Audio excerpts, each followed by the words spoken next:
उस दिन बच्चों हमने ना ये वाली रीडिंग की थी आप लोगों को। नेक्स्ट डे मैंने आपको ये भी रीडिंग करवाती थी, सारी ए साउंड ही है।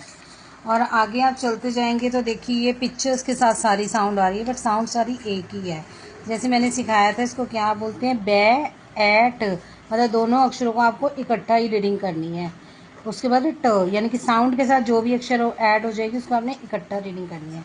बच्चों के लिए बहुत ईजी है ये। देखो पिक्चर्स बनी हुई हैं, पिक्चर से भी बच्चे पहचान सकते हैं। सेम आपने ये पेज भी ऐसे ही करना है जैसे पिक्चर बनी हुई है।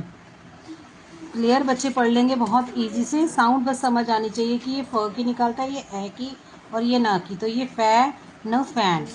नेक्स्ट हमारा फिर राइमिंग्स वर्ड सेम ही आएंगे ए साउंड के।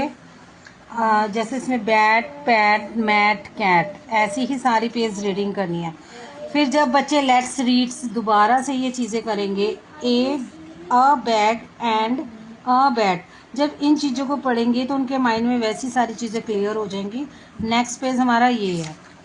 उसके बाद फिर हमने लेट्स सी रीडिंग करनी है चैप्टर की। जैसे ही ये डी ड की निकालता है तो ये दोनों अक्षर क्या निकालेंगे, डैड डैड, ये आई की और ये एस की। इज अ मैन, मैं न मैन। जैसे बच्चे आपने इसको रीडिंग करवानी है तो आपके बच्चों को प्रॉपर ही रीडिंग करनी आ जाएगी इस चीज़ की। नेक्स्ट फिर जैसे हम लोग नंबर्स नेम्स करते हैं इंग्लिश में ग्रामर पोर्शन में, तो हम एक से हम ज़्यादा चीज़ें बनाते हैं। ये चीज़ें भी यहाँ पर क्लियर की गई हैं। अगर सीधा यहाँ पर एक कैट है, यानी कि एक कैट है और बहुत सारी कैट्स हो जाएंगी तो कैट्स बन जाएगा।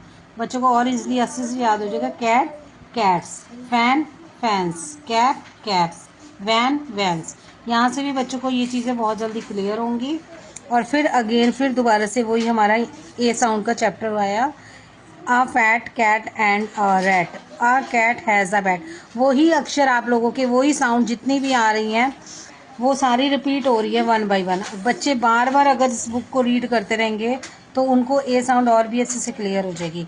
नेक्स्ट में हमारे फिर वही चीज़ें आ गई हैं, सारे अक्षर दिए हुए हैं आप लोगों के। बच्चों को आप ध्यान से पढ़ा भी सकते हैं और रीडिंग करवा सकते हैं बच्चों को।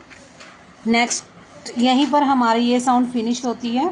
अब मैं ई साउंड की अपने नेक्स्ट पेज की आपको वीडियो बना के भेजूंगी, उसमें आप अपने बच्चों को ई साउंड की प्रैक्टिस करवा देना। ओके जी।